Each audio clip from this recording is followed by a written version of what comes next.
And we are live. Let's and we go. are back. I'm Corey. I'm Jordan. And this is the Cordan in Full Effect podcast, and we are back. Like we never left. We are back like we never left. Bruh. It's been a day. All right, y'all. Look, we good 2 hours, so I'm trying to fix the audio. We don't know what we were doing. Even though we recorded how to fix stuff, still broken. That's crazy, man. Still broken. It is almost 6 p.m. Eastern Standard Time. We probably started this around 3, 4. Yeah, at least 3. So, house cleaning, housekeeping, whatever. You watching this on YouTube, which you're not, but in the future when y'all are, like, subscribe to the channel, leave us a rate, review, Google Podcasts, Apple Podcasts, Spotify. You can follow me at Cylon_Cory. You can follow Jordan at Stop Stalling J. That's STOPSTALLINGJAY on everything. business page. FinallyFit 06 FINALLYFIT 06 IG and Facebook. And our YouTube is Cordan in Full Effect. Again, Cordan in Full Effect. And in the show notes, we'll have all our links and everything in there. Woo! We're not tired. Well, we are tired because we spent all that work trying to get to this point so where we can record. Yeah. But here we are. So, oh man, we got some good news. Construction was not complete. It's Look, it's further than it was last week. The mics are here and the stream deck is here. So we already know how to set we don't know how to set the mics. Let me not lie because clearly on the eighth episode we still don't know what to do. But if y'all want, what's the stream deck called? Soundboard is here. It's upstairs on the second floor. We're gonna figure that out. So it's a doozy too. Yeah. You get it working? Yeah, we didn't know. There's a free version of it in the Apple Store, and Jordan was like, "Man, why don't we just download that?" Well, when we plugged it in and set it up, we see the free version does not have everything that the paid for version has. So yeah, can't promise that next episode, but the goal is we'll just make it when you see the first guest, the soundboard will be active that time too, because we want to have a round of applause for when our guests come to the show. Exactly. Also, audio issues. Figured out how to fix those, I don't know, but figured out how to raise the volume on Pro Tools, which we're using to record this. So hopefully that increases the volume for when you guys listen to it, in your headphones in your car. So hopefully y'all can hear us this time. We can hear us. Right. Yeah, that's the thing. We can hear us fine. So we don't know until we post it and we hear it live just like you guys. So sorry about that. What else? I don't think we didn't have anything else. You want to get straight to the questions? I mean, it's crazy what you can fix. With a simple restart of the computer. Update as well. The computer updated as well, so we don't know what it was, but yeah, we think we're good to go. Do you have we'll find out. I think we're good. Find out. All right, yeah. So the construction. I mean, that's it. I mean, outside of fixing the forever audio issues, other than that, we good to go. Once we get the the mic set up for the guests and we got the soundboard, then look, y'all want the boom boom clap clap, whatever the hell y'all want in the background. That's it. We got 32 options, by the way. We got the biggest one, the XL Stream Deck. So not the boom boom clap. Yeah, boom boom clap clap. Hey, I don't think anybody wants that. Hey, got that 1995 trap beat, OG. But yeah. So we heard the feedback, and we spent the money for y'all, even though you have not given us any. So we're in the red completely. We spent the money for y'all. I'll be completely honest. We did it for us. Well, now that we got the Stream Deck, it's definitely for us. Now, once we saw that. That soundboard is super efficient. Yeah, we can have different accounts and everything, so it's more than actually 32. It's technically infinite because we can have as many accounts as we want. I know y'all play Call of Duty. We got loadouts. Yeah, we got loadouts. Now, see, some people already know what that is, and they're probably like, "Yeah, we know. Y'all should have been had that." Anyways, look, bro, we learning. Okay, we figured out how to blow the money. But yeah. So, do you have anything else? No, sir. You good? Yeah, locked and loaded. Let's get it. See, and that's the thing too. I don't know if I noted that down. When we locked and loaded. That's all right. That was a terrible. But when we get the soundboard, y'all gonna have that. Yeah, when I say locked and loaded, all right, boom. Then I'm at the soundboard and we're gonna be transitioning. All right, so first fitness question. So for those who are listening, we starting off with the fitness section. Oh yeah. See, Tara, I knew. So for those of you first, see, I said it last time. We never done this before. I got to work on the intro. So for those of you first time listening, like I said, I'm Corey. That's Jordan. And we are going to be helping you with your finances and fitness, or your wealth and health, or whatever you want to call it. And that's what we want to help you progress with on this podcast. And again, I have not written this script out, but we're going to help you with your money, and we're going to help you with your your health. Hey, this joint live, bro. It's live. Yeah, it's live. And we're not burnt out, but this is like when we did episode 5, we recorded 2 in one day. This is technically the second episode, right? Even though we hadn't recorded. First one y'all listening to. All right. So I'll get that situated for the next episode. All right. So first fitness question. What you got? Let's go. I didn't go. Okay. These from the last. I was like, I didn't read up because I didn't read up. I'm like, all right. First fitness question is, what are some challenges that you have experienced on your personal trainer journey? Okay. So, wow, that's a really good one. Okay. So experience. So let me start. I'm great at this. You really are. This is a good question. This is still back in the 2-week backlog though. So experience. So let me say experiencing. Let's put it that way. It is current tense. I'm still learning every day to be a personal trainer. So I would say that's probably one of the first things or issues that I've experienced being a personal trainer is just realizing that even though you are quote unquote a subject matter expert or a high level fitness enthusiast, you are still constantly learning, right? Fitness is not just a one-way process, meaning like you can be a subject matter expert in your specific field of fitness and still not know everything. You might know less than 10%. You know how to do what it is that you learned how to do, what you're certified to do, right? Right. But part of being a great trainer is realizing that is such a small amount of the total that you constantly still have to be, learning, right? And absorbing information. So I feel like for me, that was one of the things I had to realize, like the certification and, and executing a plan is the beginning of the journey. Right. Not the, definitely not the end, right? So, people are starting to listen to me, they're starting to follow me, and they're starting to execute what I tell them to do for my specific niche. But like that's not everything. So like for instance, I mean, we should all know. So shout out to the Fit Fan, my specific special. FinallyFit.live, giving Jordan and his wife money. Please. That'll be on the soundboard. Right. Give Jordan and his wife money. Definitely got to cut that. Oh my goodness. But so our specific field is our specialty is HIIT and strength training, right? So that's where we excel at, right? That's what I've been studying. I look up articles associated with that. That's where my knowledge of information, my information pool comes from, right? So that being said, not saying that I'm oblivious to everything else outside of fitness, but there's a whole plethora of specialty areas outside of that. So like, for instance, if you are active and you sustain a serious injury, I know the basics to, attempt to work around that so you can still attempt to work out, right? But I don't specialize in corrective action, right?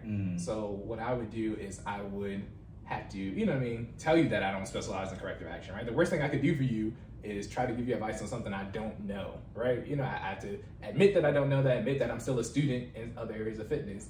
But part of being a great trainer is, I know we talk about the SMART method all the time, specifics, measurable, achievable, reward, time, but there's actually the SMARTer method. So the ER is the external resources, right? Okay, go break that down. Okay, it's the first time I'm hearing this. Yeah, so the SMART method, again, what we just said, specifics, measurable, achievable, reward for your goal when you get there, and then timeline.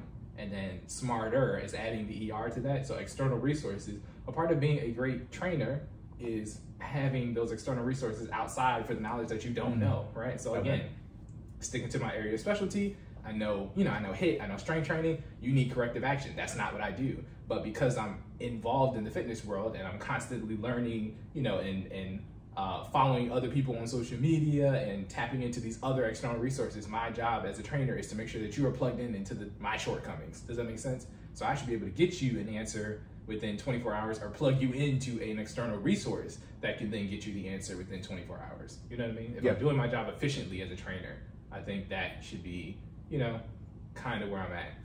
Another one of my shortcomings, or experience. I didn't say shortcomings. Experiences, yeah. If you want to hedge your bet that way. I mean, okay. Another one of my experiences as a trainer, right, that I'm learning is how to just become, and this applies across the board. It might not just be specifically training. How to become a genuinely good teacher, right?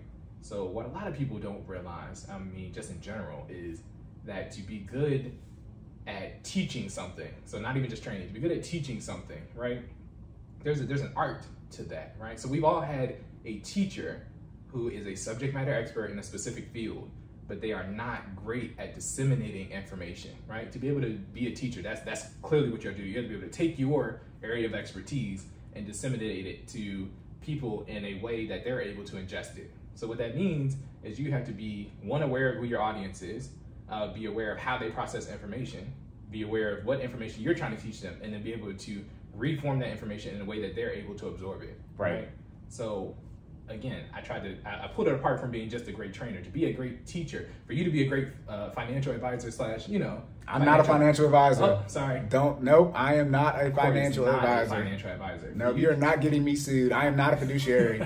Any advice you take from me is just somebody on the internet. I'm just giving some advice from the sidelines. Let me rephrase that. For you to be a great financial enthusiast. Coach. I am a financial coach. I can say that. Yeah. Okay. I'm a financial coach. For you to be a great financial coach, you have to be able to break down finances into a manner in which your clients are able to absorb that information, right? Correct. So that means becoming a great teacher, not just a subject matter expert on finances. For me to be a great trainer, I have to be able to do the same thing just for fitness, and so on and so forth. Right. And so to become a great teacher, what do you actually need to know? What do you have to? You said, what do you need to know? I mean, you got to be able to break down. So. Again, you need to. I'm asking. I know what you're saying. You need to know that your audience's mental makeup. Okay. Yes, that too. But like add more from a teaching perspective, you need to know the learning styles of humans. Oh yeah. Yeah. So there are three main. You know what the three main ones are? No. They're audio. Okay. So speaking like we're doing now. Then visual or video. People seeing stuff, YouTube. And then there's tactile or kinesthetic, which is like actively doing things. Okay, I'm gonna make an interjection. Is this in the book? I haven't. What book? In the book. The book you gave me for my birthday. No. That's not How to Win Friends and Influence People. That's something that, again, shout out to Anne Arundel County.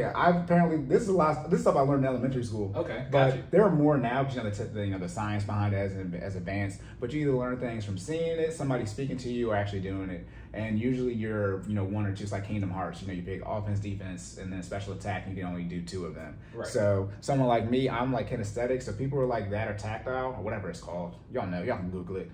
Those are people who are going to be good at what? Something where you do it over and over again. So like math or sports. Gotcha. You do it over and over again. Now, guess what I'm not good at? As you can imagine. Audio, people speaking to me, as you know, I don't listen to people. So I know you probably don't remember in college. I remember in college, I would write down everything. Gotcha. Remember, I would write down everything. Yeah, everything went on. Corey, these are on the PowerPoints. I don't care. And once I learned once I learned how I learned, that helped me learn better. That was very bad because I just used the same word 3 times. But that's the thing. So as you're saying, yeah, you need to understand all the ways that people learn, so you can figure that's mental makeup. But as far as breaking down to that aspect, is teaching people. So learn those things. Yeah. So I would even go as far as just, so taking it back to the book that you gave me. So you got to learn, you got to learn how the different personalities or again mental makeups of people, and so how they ingest information. And make it so they can learn it, right? Like if you never played a sport before, me yelling at you and doing repetition is not going to work for you, right? So everybody hasn't had that coach, you know what I mean? Exactly. If you playing sports, you know exactly what the heck I'm talking about. Drop down. Okay, look, you gonna get it right, or we gonna go take this lap and then you're gonna get it right the next time. And then you might get it right, and then we're gonna do it again. That method doesn't work, by the way. Anyway, you're tired. All right, I'm gonna make you more tired. You come back, you're gonna do it right. It did teach me to operate. Do it right the first time. Yeah, do it right the first time, or operate in a stressful environment, right? A lot of people, again, when you're in the trenches and you're trying to figure it out, whether it be finances or fitness or I'm going to tell you something that's difficult. Being used to operating in a stressful environment comes in handy, right? Like people yell at me all the time, like it happens, but I'm gonna get it done. You know what I mean? And you need somebody who's going to be cool, calm, and collected when stuff gets hot. And if you've never been in that, it's always easy to say, I'm cool, calm, and collected until you get into that situation. If you've never been there before, it's like, oh, it's different. Yeah, it is. You know what I mean? But if you're there every day, it's another day for us. You know what I mean? Right. But saying all that to say, yes, you have to be a great teacher. So those are things that I'm still working on in my personal trainer journey. Definitely got to know that you don't know everything. Constantly learning and learning how to disseminate information to people. Right.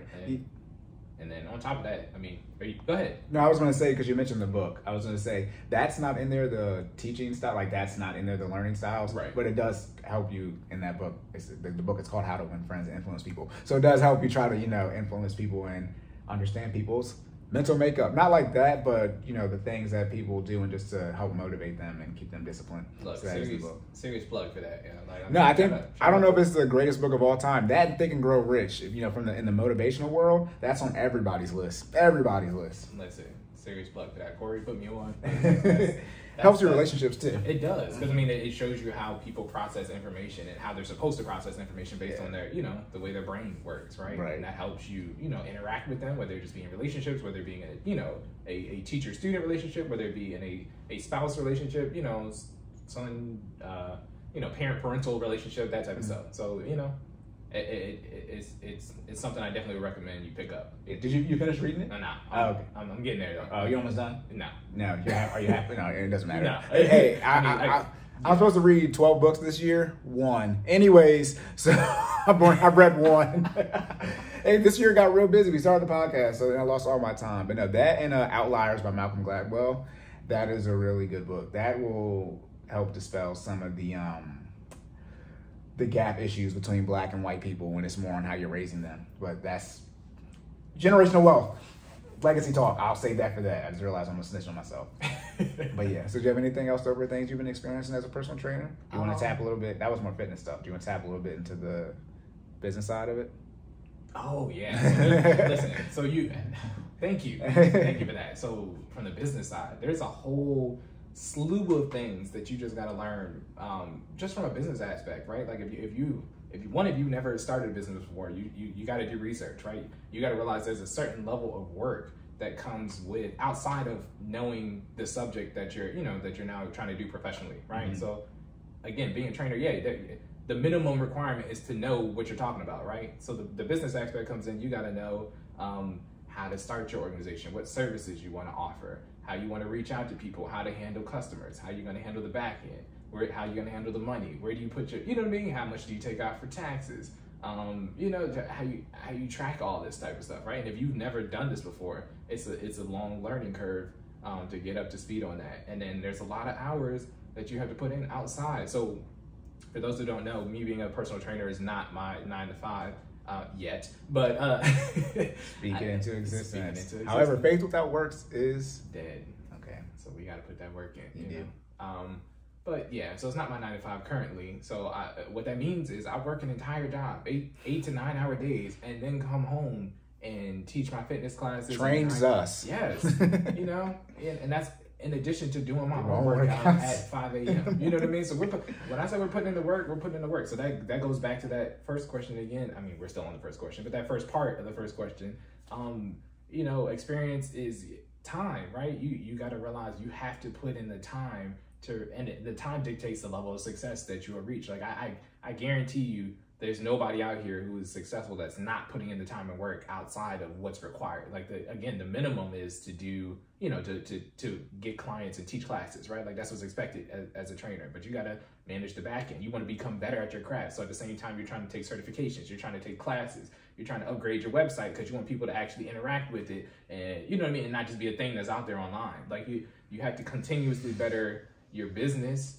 better yourself, better your craft, and you know what I mean, and continue applying the services that you've already initially started in addition to potentially adding some more, right? And that's in addition to whatever you already got going on in life. So there's a lot to juggle, man. I'm not gonna front. It's some sleepless nights sometimes, but I mean, in the end, it's worth it. If you love what you do, and I genuinely love what I do. Like I honestly, if nobody paid me to do what I'm doing, I would still do it. And that's how you know, I feel like you're in the right field. You know what I mean? Yeah. You're in the right area of expertise, I guess you can say. It helps you if it's something you have to do for yourself. Well, most of y'all in America don't exercise or manage your money properly. However, those are 2 things you can do for yourself. See, that's when we need a pew pew.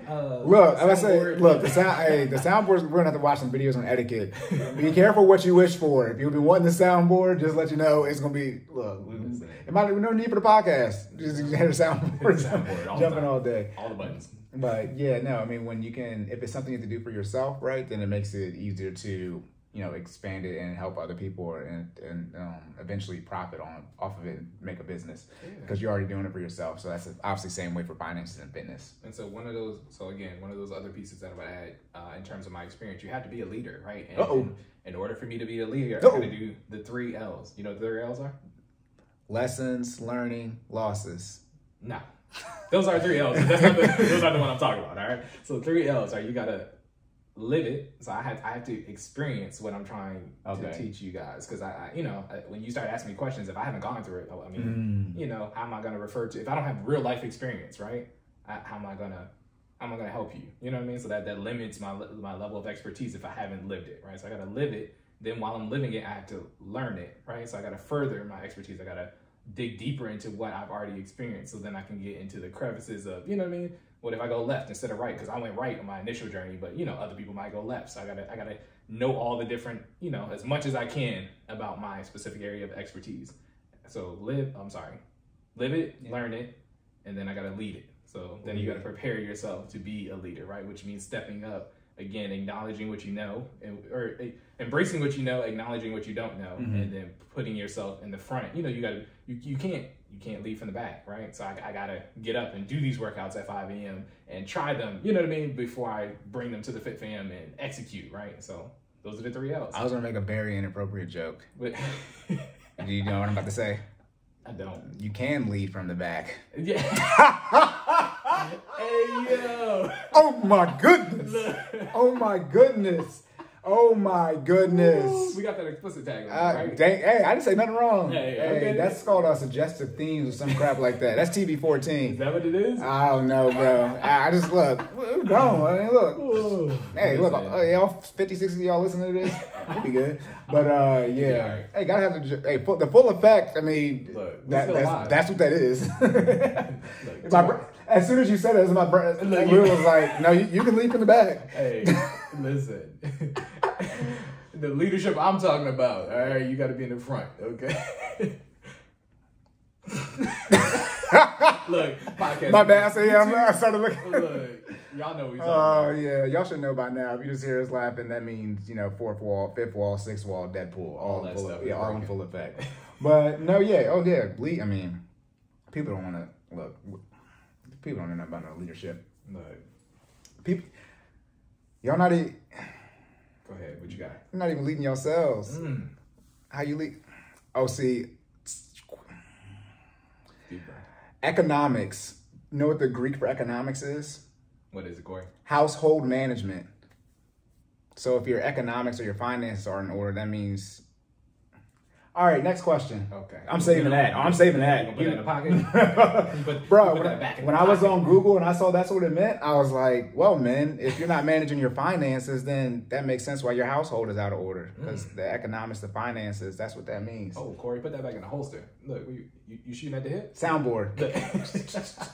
Nah, yeah, that's, people don't, y'all don't be leading. That's why they call it leadership, especially if you don't lead. Okay, you get on the experience part. Hey, that investment, that generational wealth, I'm telling you, that episode is gonna be cooking with you're gonna be, bro. We cooking with Arizona temperatures. You can put the egg on top of the sidewalk.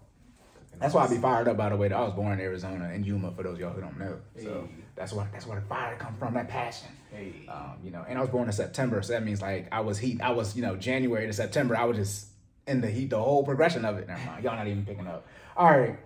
Never mind. I'm not even. Okay. Did you see that?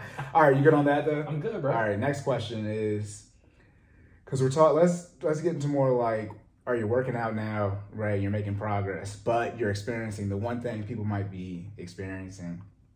You're losing your breath. So how does breathing help you? And what are the benefits, breathing, controlling your breathing when you're exercising? Okay. Good question. So breathing is important for exercise. So I gotta blatantly say that if you don't know, it contributes a lot into what you're capable of during your actual exercise, right? So when you are exercising, you're putting yourself in a state of duress. So you are escalating your heart rate, trying to hit that target heart rate. You're out of your resting heart rate. So it's escalating, right? You're doing something that you normally don't do. You're putting your body in an uncomfortable state. So if you're doing that and you're not breathing properly, it almost simulates it simulates a state of panic. Okay. When you're executing your exercises and you're not breathing properly. So in order to control that or prevent that, controlling that breathing during exercising is super important. A state of panic. Yeah. Seriously? Yeah. like a state of panic, right? Your heart rate is synonymous as if you're scared. You know what I mean? Because hyperventilating. What was that? As told by Ginger. Remember the girl always had to breathe in the bag. Yeah, that's that's why you need to breathe. You know what I'm saying? Because you're literally. I mean, so when you're exercising, when you're not exercising, you're chilling, right? Your heart rate is low. You know, so when you're exercising and it starts escalating, you're putting your body in a if you haven't exercised, you're putting your body in an uncomfortable position. You're usually doing it for a long period, an extended period of time, right? So you're escalating your heart rate for longer than it used to be. You know, it's used to being escalated. So it's almost like synonymous of being scared. When your adrenaline starts flowing, that's the same thing. Your heart rate. Yeah, adrenaline. Oh yeah. You know what I'm saying? So it's almost synonymous with that. So to prevent that same, I guess, symptoms or what happens when you're excited or nervous, you got to control your breathing. And what that does is that gets your muscles more oxygen, and it allows your body to basically be more effective when you're exercising. So it's definitely important to make sure that you're breathing. That's why I always tell the Fit Fam, shout out to Fit Fam, I'm always gonna plug you guys in, to make sure that you control your breathing and don't let your breathing control you. So always in through, and I'll say, well, how are you supposed to breathe then when you're getting tired? So yeah, in through your nose, out through your mouth. Okay, you want to try to take as steady amount of breaths as possible when executing an exercise, right? It's almost like keeping a pace, right? So you want to inhale through your nose, exhale through your mouth during the exercise as well as the breaks. I feel like a lot of people, so we particularly do HIIT, so high intensity interval training, and what that does is it's usually some type of strength training combined with a cardio exercise that escalates your heart rate for a specific period of time. So again, put your body in an uncomfortable state for, X amount of time, right? So in order to control that, you have to inhale through your nose and exhale through your mouth for the duration of the exercise as well as the break period. I feel like a lot of people do whatever they want to do during the exercise period and then try to catch up on your break. And most of the time that break isn't long enough for you to actually have a significant impact on your heart rate, even if you are executing the breathing techniques correctly. So you have to learn to, the pace at which it is executed might change during exercise and break, but you still want to execute the same technique in through your nose, out through your mouth during the exercise as well as the break. So you can actually have a maximum impact on lowering that heart rate in between exercises. Because it could get to the point where you're executing a HIIT routine, a little bit of alluding to what might happen in the future. You're executing an exercise routine and you might not have a break. So if you don't have a break, and you haven't mastered your breathing, what's gonna happen, Corey? Violence has been chosen. That's what's happened. Violence has been chosen. You know what I mean? Because with HIIT, you don't necessarily... Yeah, y'all send us workouts on YouTube like that where there's no break. Exactly. They just go right to the next one. Right. Yeah. So, there doesn't have to be a break, right? So that being the case, what do you got to do? You got to control your breathing for 30 to 45 minutes and get ready. Be exhausted. So we try to make sure we teach that and get people prepared. So, our newcomers, the people who do come into the class and they've never executed it before, you got to be prepared to look, your body's going to be uncomfortable. And then let's also capture what the result should be. So even with executing that breathing technique, let me be very clear, you're not going to be back into a comfortable state. However, your heart rate won't be as high as it would be if you were in a state of panic. Does that make sense? I think a lot of people get confused and they're like, oh, I'm breathing, but I'm still, I'm still breathing hard and my heart rate's still high and, I still feel like I'm out of breath. But you would be more out of breath if you weren't breathing into your nose and out through your mouth at a steady pace when you were exercising. If you had enough energy to explain to me that you're still tired, you can just start talking. Yeah, you got some energy. Exactly. Right. And so because, I don't care what they say. What is the difference? Like breathing in through your nose, out through the mouth. What's the benefit of, just breathing in through your nose, out through your nose, or into your mouth, out through your mouth? Where is this benefit coming in? Personally, so science. Yeah. Science. Personally, I just feel like, you need a pattern, right? A lot of people, because when you're in a state of panic and you're just trying to get your heart rate to drop back down, you're breathing, right? So you're taking in oxygen from anything you can take oxygen, whether it's your nose, your mouth. Technically, your ears are all through that channel too. You don't breathe through your ears, but it's all connected through that. The same. It's just like you said, you don't breathe through your ears. I hope you look. You don't. We're here to help. We're here to provide information. Listen, you got to point that stuff out because you're like, what do you mean they're all connected? You don't breathe through your ears. However, and it all runs through. When you get a sinus infection, what do you got to do? You get that drip in the back of your throat. That's from your nose. Yeah. But that also affects your ability to taste. But then you also get an earache. That's all through the same channel. That's why I said it's all connected. Y'all know how the skull works. Exactly. Y'all don't know how the skull works. If you don't know, Most of you just found out. Yeah. All right. But saying all that to say, yeah, you got to make sure you control that breathing in through your nose, out through your mouth. So and I don't want to say you can't do in through your mouth, out through your nose. I just feel like I've always been taught in through your nose, out through your mouth. That's what I'm saying. That's always been taught. We're talking about the pattern. You know what I mean? Why? So repeating what I know works. I've lived 28 years of in through your nose and out through your mouth. I mean, I played collegiate sports. It works, right? You got to breathe, right? If I got a mouthpiece, then I'm supposed to breathe in through my mouth and out through my nose, Corey. How does that work? Oh, okay, you see what I'm saying? Sure. I mean, humans have been breathing longer than mouthpieces have been invented, though. Yeah, I mean, I'll give you that. I'm just throwing it out there. I'll give you that.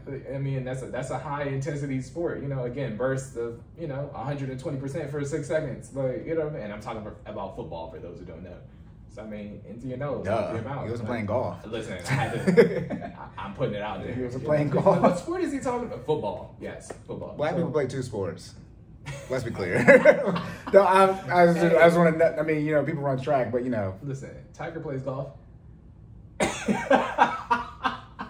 We're not famous enough, so I'm not even gonna say we don't have the money aside for me to say what I want to say. So we're gonna keep past that. Cool. Yeah, don't get us sued, please.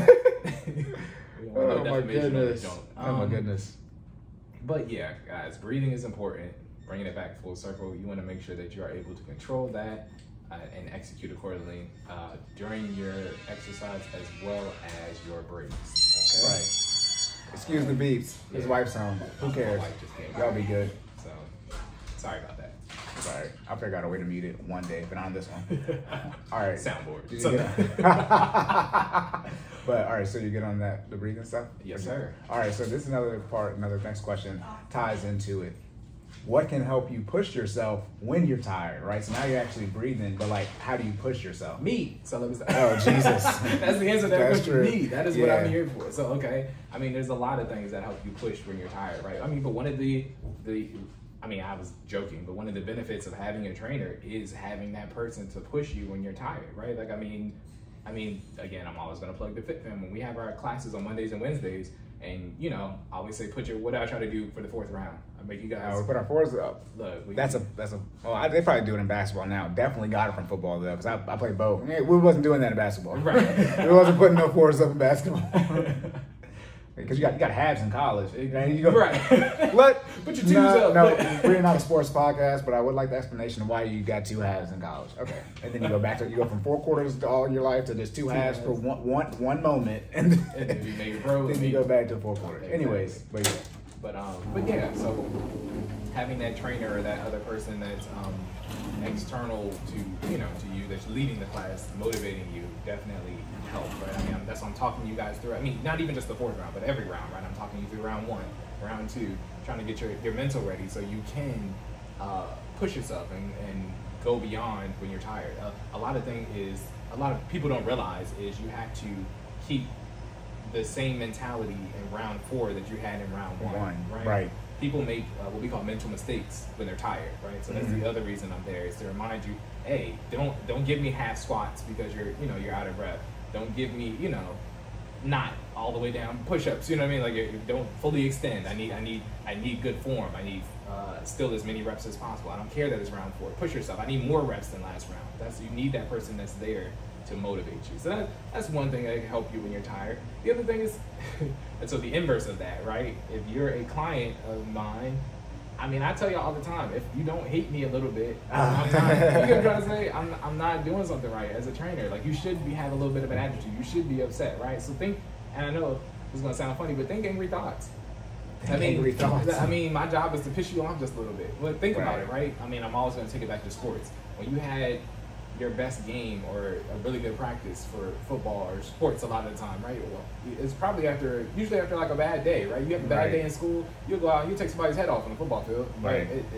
It's just how it works. Your body responds to your psychological state at the time. You see what I'm saying? So if you're upset, look, if I piss you off enough, you'll get to round 4, maybe even round 5. You know what I mean? You might push yourself beyond what was expected because you are mad at me and I'm yelling at you and telling you you can do it in your head.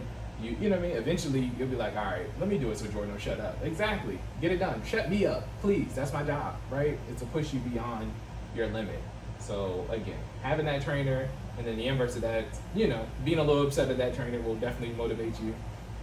And then what else can help push you when you're tired? Again, having that, having your breathing technique under control, just like we talked about before. You definitely want to make sure that you're inhaling, exhaling properly, so you can execute your exercises and have that extra breath and energy when you do get to your final round or final set, depending on what type of workouts you're doing. Right, so those are some things that I definitely think can help push you. Right, you're providing that accountability yes. that the people need when they're exercising. So you keep pushing. All right, you know, you got more to do. I mean, and that's one of the benefits of the class. That's what you're paying me for. Exactly. Like, let's be honest, right? So if you're doing a workout, even if you're doing a recorded FinallyFit workout, right? Like, let's say you're redoing the workout. Are you telling me that you push yourself just as hard when you're by yourself and the class isn't watching and I'm not yelling at you live? Oh, no, I'm not. Hey, are you? Wednesday? No, I mean, I passed the question right back to you. Are you still budgeting as hard as you should be, or making the right financial decisions if I was right there when you're about to make a purchase? Absolutely not. I know. I mean, but that's exactly. So having that group there provides some kind. I'm not even talking about the group. I specifically went to me, but putting yourself in a stressful and uncomfortable situation from an exercise perspective in a group also helps, right? So if you're not the only person going through it, you're more likely to get through it. You know what I mean? And that applies to everything, not just fitness, right? If you're you're doing something for the first time, but you go for a group, you might go do something that you weren't going to do. You're doing what? Or you're building building habits. No, you're building the team. Oh, building the team. You're building the team, man. When you come in, you saw my own punch. That's my job. So literally, I call us the fit family, right? We're building bonds with each other as we go transform from our beginning state to what our goals are, right? So we're building bonds with each other. We're holding each other accountable. We have a group chat where we check in and we post our cardio goals that we're trying to meet on a weekly and or monthly basis. So you have that accountability, not just from me, but from your peers, right? You know, your peers are maybe not even just your peers, your classmates, right? And that's what you want, a little bit of competition and accountability. Not a little bit. It's not a little bit of competition. Listen, pure violence. I made the comment. I didn't choose violence. It's the default setting. Woo! I'm saying I got my. This is my second internet timestamp. I tweeted it. That's mine. So if you look. I mean, I don't care if anybody take it. I just want my credit that I said it first. I didn't choose violence. It's a default setting. I woke up. That's Beyonce, right? Yeah. I woke up like this. Yeah. It's a default setting. At sideline Cory. Whatever. Come on Twitter and you get to see all the real good stuff. It really be like that though. In all honesty, our fit family is always growing, but the people that we got in there, we got a cardio challenge. I mean, even so, we started Savage Summer this month. And we gotta knock out 30 miles. So at least you gotta run or jog 30 miles. Exactly, run or jog 30 miles. That's supposed to be one a day. No, it's not because we started on the 2nd. I mean, yeah, my fault. So God dang you, Nike! Why could we back? Why could we? Shout out to Nike Run Club's inability to backdate their mileage for the month. Anyways, all that money. Let me stop. Let me stop talking about my company because I got shares in Nike. I got them on right now. Yeah, So I did. I got the shorts on. But yeah. Oh man, but so people are waking up, they choosing violence. It's supposed to be 1 mile a day, and we got somebody that's already at I think above the 1 mile pace. Yeah, definitely 11 or 12 for the month. So I mean, we getting them in, man. Yeah, we out here running. But back to that count. I didn't tell y'all this. One of the workouts that y'all recorded that your wife just did that was just like 12 minutes to show, go through the first round. Right. We doing the basketball like squat, the jump shots and that. So I did that, one time fine. Then I did that workout again. Yes. I almost punched my left eye out. Can you see the scar right here? Yeah. How did you almost what happened? I mean, look, remember when you're talking about, are you trying as hard when you're, just watching the video? Right. I was. And so I ended up punching. I went to jump, lift my hand up, and I thankfully I didn't hit my eye. Like it was right below it, but I was bleeding. Like so. I mean, do you hoop? You play basketball? Yeah, but the issue was no ball. Well, let's be clear. I'm not good at basketball. So outside of the fact that I'm 5'7", I wasn't. I know how to my form, but I was moving. Right. Like you said, your wife's in the background, go, and then I end up punching myself in the face. And since it's not live, guess what she's doing? Don't give me no baby squats. I'm like, I'm in the bathroom.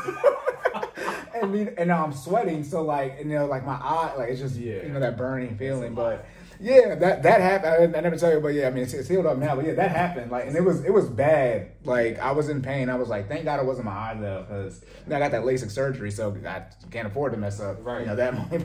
You need those eyes specifically. Those ones right there. Yeah, but yeah, that's why in the background she's still telling me like to keep going in general to go. But I'm like, I need a 10-second break. Pause it. Yeah, I couldn't look, man. My computer, about 5 feet away, because I was just like, why did I do this? Like, I was ready to stop, but I was probably like, I might have been halfway through it. Like, I still had another at least set to go after that. So I wasn't even the last set. So I had to push through it. Look, I appreciate you pushing though. No. Watch out for your face. Look, real talk. If we ever do those again, now you know why I'm moving slow. Because I don't like keep my nails long, but I cut them that day. Right. I cut them that day for sure, but my nails are kind of long too, so that didn't help. But yeah, so is that good for the push? I mean, when I'm doing those exercises, just so you know, that specific one, I'm always acting like I'm actually pulling up for a jump shot. So I'm really practicing my jump shot. No, yeah, that's what I'm saying. I was practicing my shot, but I guess, since there was no ball, I've never shot a basketball and hit my face with the ball. Right. But I guess, since there's, no weight there, gotcha. I don't, when you hurt yourself, it's so fast, you don't even know what you did. So I can't truly tell you what happened. I'd definitely be like that sometimes. But be careful, bro, for sure. Oh, yeah, y'all don't hurt yourself. But guess what? We were still pushing you while you was in the bathroom. You were. I came back, ran time back, and then I completed the workout. So, but yeah, so is that good for everything? Things you can do to help push yourself? I think that's it. All right. Definitely just keep pushing. I'm sure there are more ways than that. Those are just some of the ones that I can think of. Get you a me. Yes, okay? yes. Get your trainer. I'm plugging myself into to get you a trainer. Hashtag a FinallyFit trainer. FinallyFit.live. All right. Come, please. Yes. All right. Yes, give Jordan and his wife money. Look, Mondays and Wednesdays. 6 p.m. Eastern. You know where to find us. Okay, we locked in. If you want to sweat and put yourself in a state of panic, but lower your heart rate because I'm gonna teach you how to breathe at the same time. All right, come find me. You can make it work. And I said I'll be there too. Listen. So look, you get to meet, we can sweat together. Get to meet some triple Z list celebrities. The triple Z, is that even a thing? My old job, our test thing was called the Z test or something like that. That's why I said that, triple Z. And whenever I would make like another test to test it, that's what I'll call it. Anyways. I've only heard of, is it C-list? I think that's the furthest I've actually heard reference. D-list. Is there a D-list? It's based off the alphabet. So, okay. That's why I said triple Z. What makes you, anyways, we're not going to get into that. I'll Google it. What makes you C, D? I know. Put it like this.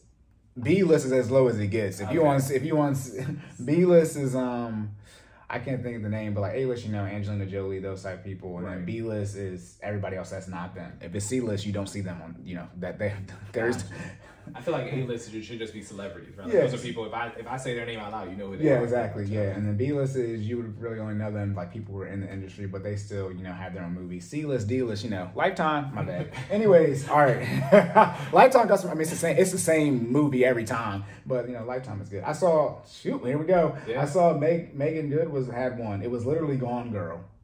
Was it? It was Gone Girl, but oh, wow. But it was a little different twist. But it just came out this year, so I guess no one's who's watching this, right? Who's watching Lifetime now? But it was just like Gone Girl, where she fakes her. If you have not seen Gone Girl, spoiler alert! It's a great movie. But so let me soundboard. Yeah, let's say my bad. I love that. That is literally one movie. When somebody says they haven't seen it, I just stop talking because it is a crazy first watch. So skip ahead 2 minutes so you can spoil alert. You can miss that. You can miss this part. But anyways, she ends up faking her death too, right? Because her husband was trying to kill her. But I was watching my mom. I was in the kitchen. I was like, "This is Gone Girl." I was like this, and it's like literally where she's gone, and then they don't know what happened, and they flash back to what happened. You see her doing it like herself. Right. I was like, "This is literally what they did in Gone Girl." I was like, "How do you get away with this?" And the movie just dropped this year, so yeah, there's that. Gotcha. That has nothing to do with the podcast. Good though. Yeah, that's why. Obviously, that's why I brought it up.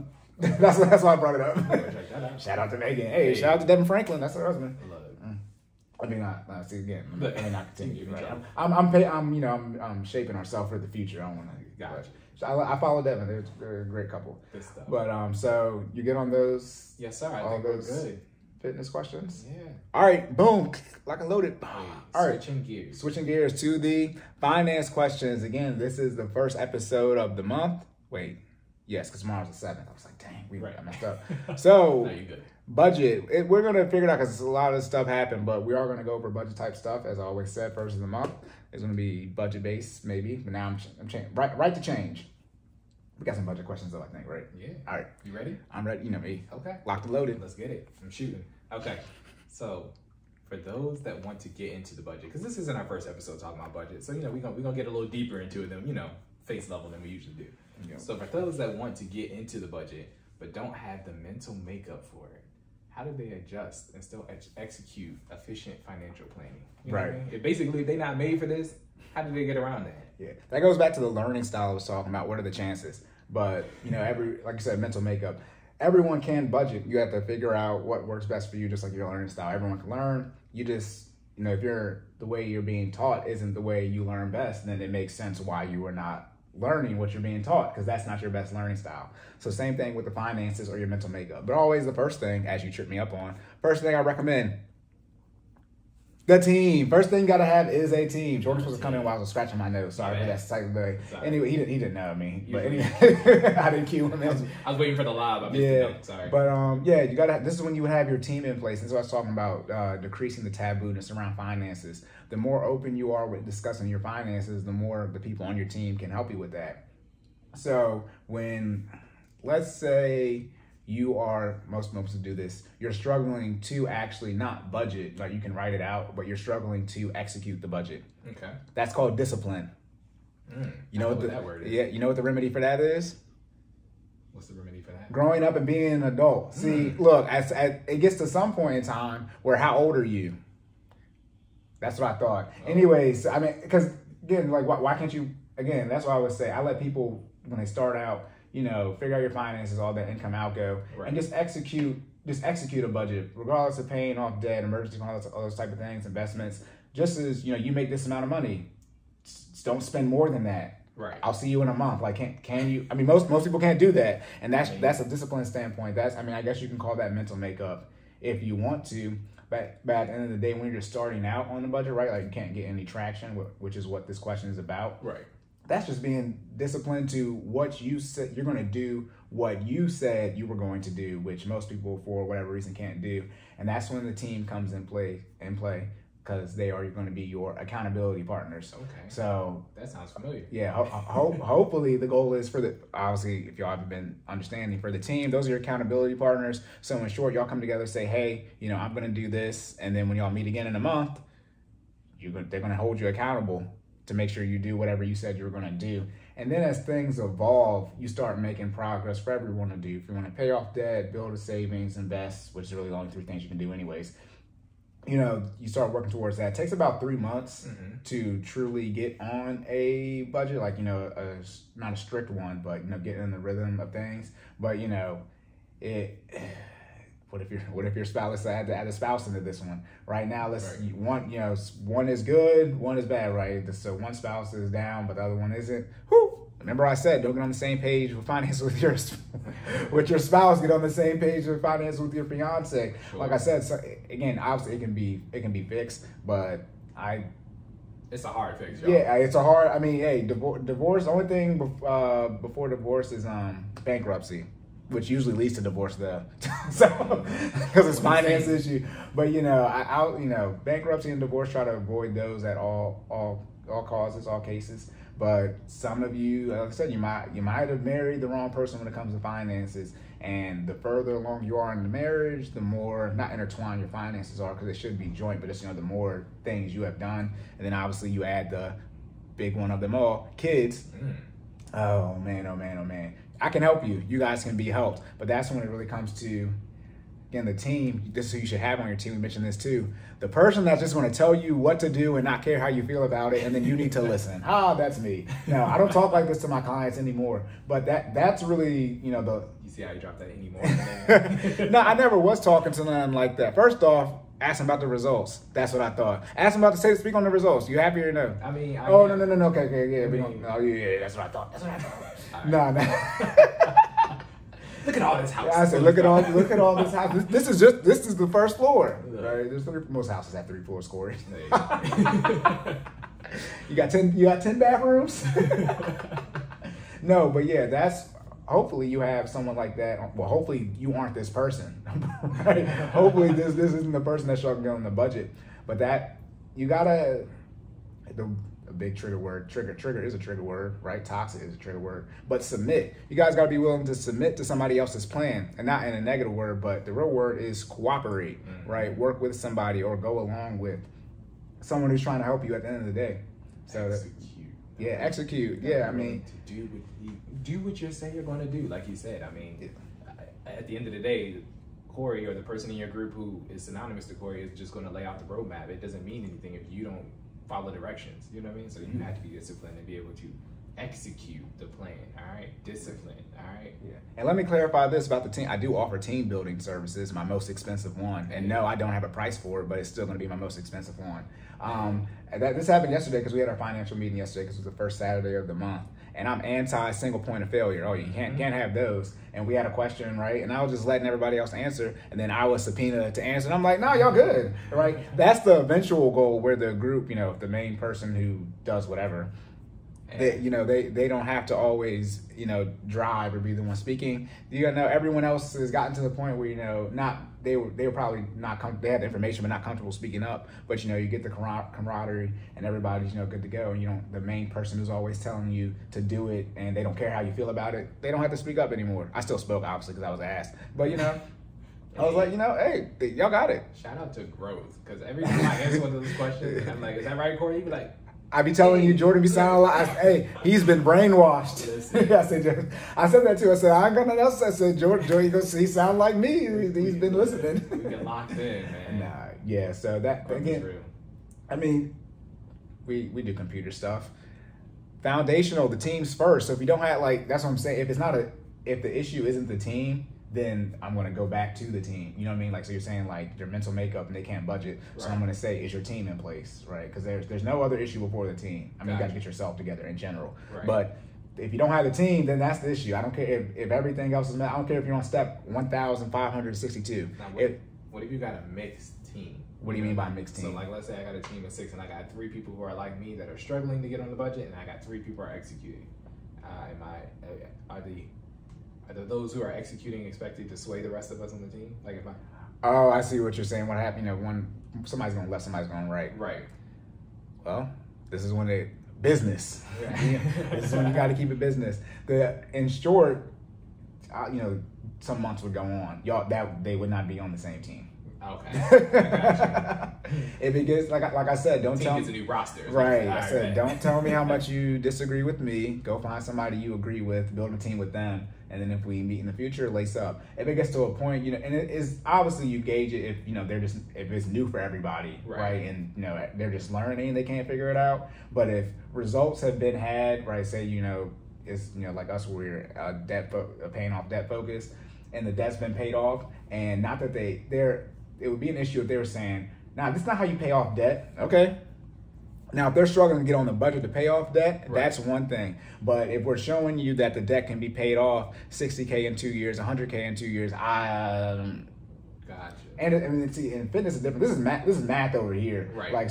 When I do, like I said, all I need is your income and your outgo, and I can do the budget for you, your debt payoff, all those type of things. Gotcha. And it's not an opinion if this is going to happen because it's math for my case in particular. So no, if it gets to the point where people, like I said, it's more about having the same end goal, right? And as long as the friction isn't to the point where you're not going to be able to hit your end goal, then natural progression. Everybody learns different, right? Different learning speeds.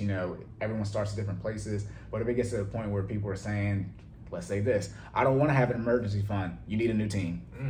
Not over here. Right. Now, again, you could have 3 to 6 months. What is 3 to 6 months, right? Where do you put it at? Right. That's fine. So you discuss the details of core step, but you don't eliminate core steps. Right, exactly. But then again, though, if you don't have, obviously me, right, I know all the different, intricacies of that. So I can say, okay, they're going along with it, I'm not about to break down. You want me to tell you how you and your wife are doing it different? You want me to tell you, Gotcha. I'm not about to list out how everybody, has little differences in their plans. But as long as the end goal is the same, we're pretty much gonna be on the same road, then yeah, you're good to go on that. Okay, good to know. So for those out there who are listening and you're struggling a little bit, lock in your team, okay? We just gonna reiterate, make sure you got some good people around you. We said that yesterday a couple of times. I was like, the team. I was like, what's the first thing I recommend? I was like, look at this. I mean, it just is what it is. It's funny because I feel like I said, I started recognizing the growth. We all put our capes on yesterday. We were having financial discussions and fitness discussions and all types of stuff, man. We just talk about stuff. It made me so happy. Yeah, we call it the $1 Million Meeting. Well, it can stay that, obviously. But, it's not just, like I said, the growth thing, things have changed. We've been doing it over 3 years now.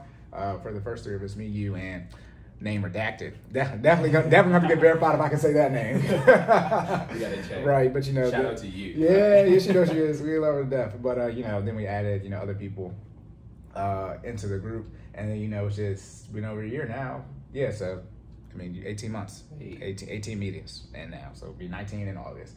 But yeah, working. So that's it. Build your team. If you don't got if you're struggling to get on a budget, where's your team? If you don't have one, then you skipped step 1 and went to step 2. The first part of step 2 is go back to step 1. Again, y'all know people who code, y'all know the logic, bro. Y'all know how the logic works. It's very simple. But not past the conditional statement. Or the IT, y'all. Yeah, switch statements. Y'all know you didn't get here. But yeah. You good for that question? Yep, I'm good on that. Okay, going into the next question. So I'm gonna preface this one a little bit because we live in a crazy time right now. Okay. Where investment opportunities are popping up left and right. To the moon. To the moon. Hey, we need a soundboard for that. Oh my goodness. To the moon. To the moon. Okay, so for those who are executing their financial plan and are not at the point in which they should be investing, how do they handle the investment possibilities, potentially once in a lifetime investment opportunities, or what may be considered once in a lifetime investment opportunities? Okay, I didn't remember you added that part. All right, because Jordan had to verify, because like, this is sort of investing. I'm like, so I'm gonna give y'all get some. Look, I be poking it. Look, I be trying to get y'all. Yeah, I be trying to help y'all. The investing, like when we talk questions, there's gonna be. I have a script I'm writing for the investing, and then I have another script I'm writing for the generational wealth and the legacy. That same one. So we're gonna. Let's put it this way: give us what you can. Yeah. I'm gonna ramble and make sure I stay around the edge. Yeah, we don't need to. No, I'm gonna answer the question because this isn't as deep into it. That one investment is gonna be taxes, 529s, all that type of stuff. Track. But yeah, so let's talk about when you get to the investing portion, because that was the actual lead into this. Okay. If you're working with me, what I recommend, I think I already said this, but if you're under 30 and you have no kids, got to pay off all the debt. That's what I recommend. That's what I'm going to have you consider. I was going to say push. I was going to push you. I'm going to have you consider doing that first. That's just what I recommend, because you got defense and offense, and investing is the offensive side of things. That's how I look at it. And again, sports analogy, all-time defense, hard pressed to be losing out here. By the way, easy to win championship too. Exactly. I think in the NFL, 9 out of 15 times the best defense and offense in the league have played, and 9 times the best defense won. So and I think the last time the best offense won was when you had Joe Montana and Jerry Rice in their prime. It rarely happens. But y'all know the 2000 Ravens, right? 2015 Broncos, Seahawks, all that. Seahawks saw it wrestle. Anyway, let me get into sports, then the episode will be over. But add 2 hours. Right, yeah. But I recommend building your defense first before you get into investing. But just in general, because you're saying you're not at that investing step. Okay, so building your defense first. Give us. Defense, right? Yeah, to summarize it. So defense. First thing you need to do, obviously, build your team mental makeup. But now we're getting to the finance part of it. So first thing you need to do is budget. You need to get on your budget. You need to know how much money you make a month. You know how much your expenses are a month. That's income and outgo. Then you're going to do income minus outgo. You're going to have a certain amount left over, and that's the money you're going to use. In this case, if you have debt, to pay off your debt, you can build an emergency fund first, roughly $1,000. Pick or choose. That initial emergency fund, I usually say no more than how much money you make a month, but it's probably going to take you a while to save up that money. Then after that, financial house, right? So you got food, shelter. Shelter is utilities and your rent and mortgage. Third thing is going to be clothing. Fourth thing is going to be transportation. Transportation is car insurance, gas, and then car note if you have one, but we're paying off debt in this case, so it'd be gone eventually. Right. Then you got fifth one is insurance, so medical, dental, vision, then life insurance, and then the sixth one, like I said, the emergency fund. And potentially pet insurance. Well, insurance, no, insurance is in there. Insurance, that's the fifth. Insurance is before the emergency fund. You do not want to be underinsured because 99% of people don't make enough money to be underinsured. People complain how expensive medical care is in America. Yes, this is why you need to be insured. This is why you need to not, never mind, go on vacation because you're, never mind. Well, hey, you underinsured, you go on vacation out the country, boy. Wow. Good, first of all, good luck getting your medical insurance cleared out there. But then even if it do, whatever, y'all be killing me. Y'all don't be killing me, but like I should be like, oh my goodness, I just see your future. The future you already exist. But yeah, you want to have that in place. Like I said, 6 things, emergency fund. So budgeting, then have the financial house in place, and then I would have people consider paying off their debt first. But if you don't, again. So we're not doing the debt payoff right now. So either you are going to do it, right? Then you have the emergency fund built. Once that's done, and you can have your wills in place, your estate planning, those type of things set up, and then after that's all done, you transition to offense or investing, which is really all offense is, just making money, building wealth, generational wealth. Right. So that was a solid. So just so y'all know, that was a solid defensive plan. So make sure I execute. To keep it real, if you have no debt, 6 months saved, and you can budget, not like a maniac, but you've been budgeting for years, and you're properly insured. Listen, take it from somebody who's executing and going through the steps and living it. If you're playing defense and you get to those end stages, like I'm still playing a little bit of defense. I'm getting transitioning. But when your defense is solid, I don't want to say it's very little that can go wrong, but it kind of is. It's very little that can go wrong from a defensive standpoint. No, Dave Ramsey turned an emergency into inconvenience. And the one thing, again, everyone's different on their debt payoff journey. Obviously, I don't like people who have longer ones, but I have some clients who have some that are less than 6 months that they can get out of debt. But the one thing about having, 12, 18, 24 plus months is you get to get in the rhythm and really change your habits, because, yes. All that time you've been building on it. But you get to the point where you want to be an adult, you want to buy a house, you got to start learning that $100, purchases, that's called a dollar store once you get a house. Everything got 4 digits before the smallest purchase. Yeah, now we're getting into, all my checks got commas in it. All these maintenance bills got commas in them. So, and that, you got to get, I'm going to say used to it, but, you start realizing a couple $1,000, that's just where you're at now. And that's good. You want to start progressing. And it's not good that stuff costs more. We want stuff to be as cheap as possible from a finance standpoint. But, wealth conscious and health conscious. But you want to get, used to making bigger purchases. That's the one thing I don't know if some people realize that they don't know what it's like to spend $10,000+ multiple times. Now I'm a bad case because it doesn't impact me at all, especially the last investment I just made. It does not impact. Hey, bro, I was less calm after I made the investment than before I made it. That's when you know it's bad. Hey, but ice in his veins. Yeah. Oh no. Talking about mental makeup and risk tolerance. That's why I said I got to stop spending money because my risk tolerance is technically undefined. I just be out here. But that joint say error. But yeah, when you have the defense in place, it is just very, even if you lose your job, and again, if you lose your job, the budget will actually let you know, again, financial house, how much money you make. A lot of you, if you have no debt and you really have your budget locked into your financial house, what your true necessities are, you can, people are gonna get mad, but you can probably make it off of minimum wage. And probably an extra, but if both of y'all are working, minimum wage is $11, at least in Maryland. Let me say this, in Maryland, right? But a lot of you most of you don't need more than $3,000 or $4,000 a month if you just pay for your necessities. That's all you pay for. And that's we just pandemic. For those of you who aren't catching that, when the pandemic happens and you lose your job, you're not going to be paying. Hopefully, you're not paying for Netflix and all those other subscriptions that are draining your budget. You're just going to pay flat out for the necessities. Right. And Netflix ain't a necessity, Corey. Not during the pandemic. In the house, Corey. Well, that's what I'm talking about, the budget and the team. I mean, and I know you're being facetious, but I mean, people do this, and it's like. Okay, this is why your finances are what they are, right? That goes to the mental makeup we were talking about previously, and it's like if you don't understand that in the pandemic, after you lose your job and your spouse does, that you can't have anything that is a necessity. Listen, that's on you. I said God made help for a reason. You're going to financial purgatory. You're making bad decisions and you get no money. You can't tell the difference between whether you should be paying for Netflix or buying food for the household. That's a problem. Okay, I mean. You shouldn't even have to pick one. It's a default option, right? Right. One of them, if the other one isn't available, that's okay. All right. Right. Yeah. So I said, people now, dang, he's really dodging the investing information. Okay.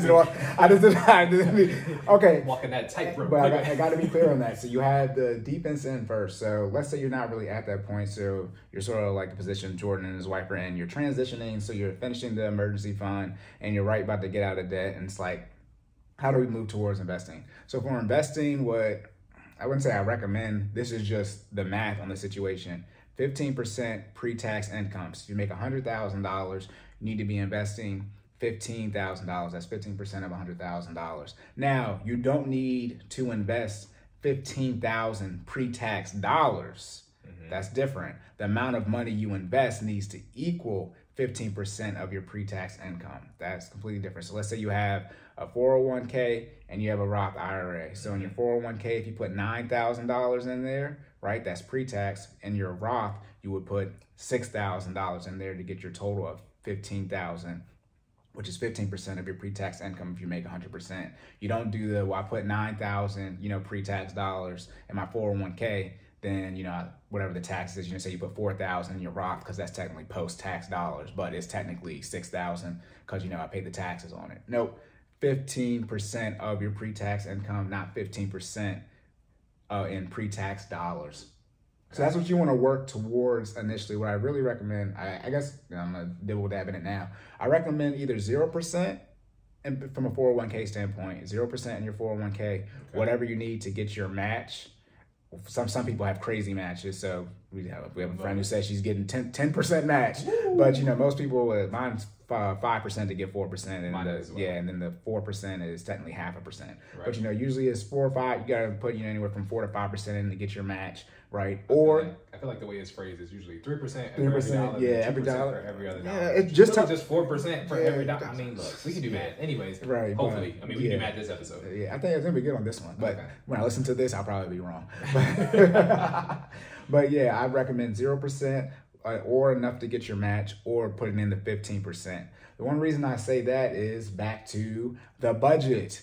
Mm-hmm. As long as you don't have any, significant, medical issues, chronic issues from an insurance standpoint, the second biggest thing that's going to hit your budget is your investments. The only thing bigger than that is going to be your mortgage. Gotcha. One day you're not going to have a mortgage, so the most thing you're going to be spending, hopefully one day you don't do the death pledge with the mortgage. One day, you'll have no mortgage, and the most you'll be investing your mortgage payment one day, right? That's how you get let's stay right there. That's how you get the big money right there. But yeah, I would say get there as fast as possible, because if you're investing, 6%, again, these are pre-tax dollars, so your 401k money doesn't get taxed. But if you put 15% away, you're not gonna have as much money as you thought, which is okay, because again, you're investing it. And again, let's not even say if it's a 401k, just investing in anything y'all want to invest in for right now. Like I said, I'll clear that up when we do the investing stuff. But you're putting 15% into anything. When you take that, out your budget, if you make $6,000 a month, that's $900. I don't know what that is. It's $900. 15 times 6 is 9. That's $900 gone. I was gonna say, that's almost 20%. Yes, Corey, 15% is almost 20%. That's how hard I'm thinking on the math to make sure I know I was right. But take $900 out your budget. Let's say you're not investing at all and you make $6,000, right? So $900 a month gone. gone straight into investments. Again, we're talking about dollar cost averaging, DCA. So you're investing the same amount of money every month. Obviously, something like a Roth IRA or traditional IRA, you can put all that money, in at one time, and you're good for the year. But your 401k, that is dollar cost averaging. Every time you get paid, you're going to be putting that money away. So side tangent, not to get away from this question. So is it okay to stop contributing to your investment funds to pay off debt at the time? Like, let's say I'm contributing and I'm trying to execute my plan. Can I stop contributing to pay off my debt? Or you said, is it okay? That's what I mean, again, I'm plugging myself. Financial Side Startup Kit. It's on my link tree. Read that. I'll try to get you out of debt as fast as possible and get back to the defense. Because once you move to offense, I never want to have to go back to defense. The only time we're going to go back to defense is, we got to beef up your insurance, because things change and you're like, you had a kid, whatever, some medical issue. Obviously, the estate planning, the wills, you're always going to redo that as you gain assets, we got that. And then your emergency fund, if your expenses go up. Other than that, you would never want to have to go back to defense. So it should be small tweaks. You shouldn't be redoing it. Yeah. Well, you'll always be making tweaks to your emergency fund and your estate. Because as your assets increase, you're going to have to update your estate. You can automate that type of stuff. Gotcha. But you'll always be making changes with that. Your emergency fund might be static depending on how things go. Right. But yeah, you're not going to be constantly making changes to your defense unless you're going through significant life changes. But right. Yeah, once it's done, defense, they travel on the road. Yeah. Defense reacts, read and react. They don't make the first decision. So yeah, but if you never have to go back to your defense, what's that mean? You're always on offense. So that means you're always investing, and that's what I really try to get people to. Is getting you to the point, not to where your debt is paid off, but getting you to the point where you never have to stop investing, and all you're trying to do every month, every year, whatever pace you want to do, is increase the amount of money you're investing. I guess you guys are getting the investment talk now. Hey. A lot of people are worried about their rate of return, which is understandable, but you also need to put yourself in a position where you're increasing the amount of money you're investing a month. So let's say you're putting $100 away, which is a great start. You need to work your way to 200, 3, 4, 5. You want to get to that point, because the great thing with math is eventually, when you start looking at the percentages, you will need less of a rate of return when you're investing more money. So let's say you invest $100, right? Mm-hmm. If you get 1,000% return on $100, how much money is that? Don't ask me. I'm not going to answer. It's $1,000. 100% return about 100% of 100 is 100. So 10 times that is 1,000. 1,000% return. Where are you? Well, short squeezes. Where are you getting to the moon? You're not out here. You don't invest to get 1,000% return. And if you are out here knowing you're about to get 1,000% return, send me a message. I got some money. I got some people who got some money, but you don't look to get 1,000% return. Right. But then think about this. Let's say you get that $1,000 and you get another 1,000% return on that. How much money is that? I'm gonna answer this time. Okay. Is it 10,000? It's $10,000. You had to get 2,000% returns in a row. They don't. That's no. It doesn't happen. Right. So I would like to get you to the point where you're investing $100, $200, $300, but eventually you can invest thousands of dollars the same way you used to invest $100. Because like I said, 0%, then enough to get your match, then 15%, and then eventually you want to work to the point where you're investing 99% of your income.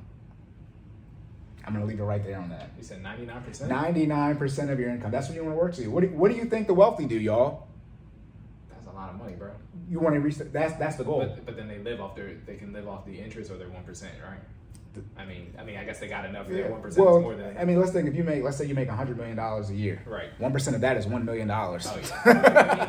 Everything's probably paid for. Right. Okay, yeah. And then it's not. What I really try to say is don't spend more than 50% of your income on your necessities, because if you do, you'll have less than 50% to save and invest. So that's why the initial goal to shoot for, and then as you're building things like you're furnishing a house, right? You need to get a fence, you need to get a deck, you need to get a toilet, right? Yeah, that's what Jordan's going through, by the way. But all these things are adding up. But eventually, like I said, I'm so big on paying off the debt and getting the defense squared away. So all we do is invest, and working on increasing it. That's what I try to do. Dude. And then now we're gonna go for the next question real quick, so Jordan can handle this all. Gotcha. All right. So the next question is going to be.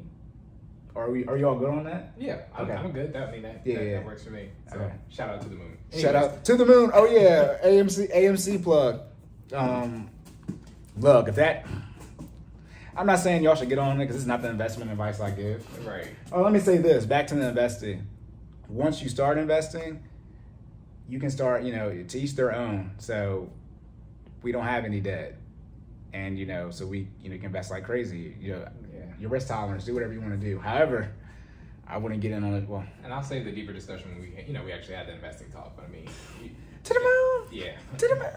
Hey, look, they said the short squeeze hasn't happened yet. So I mean, we have money in AMC for those of you who are wondering.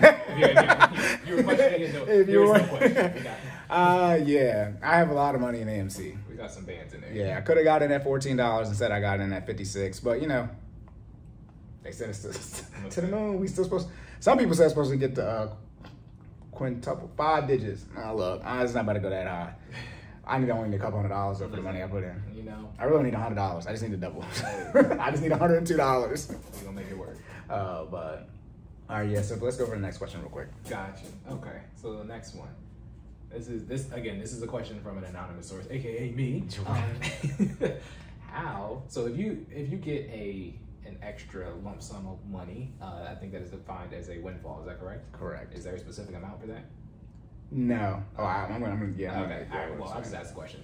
How do you handle windfalls when you're executing your financial management and planning? Right. And then so what are windfalls? Yes. So windfalls in short is when you get unexpected money that is essentially out of your income. It can be any dollar amount. Obviously, what if I get $100? That's still technically a windfall. The way to handle windfalls is to already have not budgeted for them, but you already, like I said, prioritize your goals. You already have things lined up. So in short, if you're paying off debt, that's where the windfall goes. Yeah, go ahead. So I'm always going to play devil's advocate, right? So even if I'm working towards that goal, if I have extra money, I can't blow it. I can't just do what I want with it. You can. Okay, but that's not what you should do. No. Okay. It's not gonna, since it's a windfall, so it's not gonna impact your goals. But again, prioritizing things. The world's changing now. Global warming, whatever it's called. But so you might want to go see that place in the earth. Now, I wish I did because now they said it's changed. No, yeah. What's more important, your vacation, or you getting out of debt faster? That's on you. Like I said.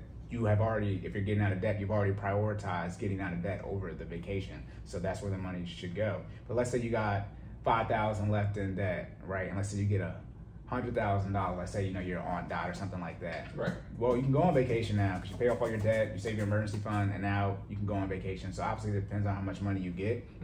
But to handle windfalls, you would already pre-budget for those things when they come into place. So like me, if I were to get a windfall, since I have no debt and my emergency fund is already saved, I would either put it towards my house down payment fund or invest, which technically can be viewed as an investment or investments. Again, once you get to offense, either you're saving money or investing it. You're spending money on yourself, obviously. Right. But there's nothing.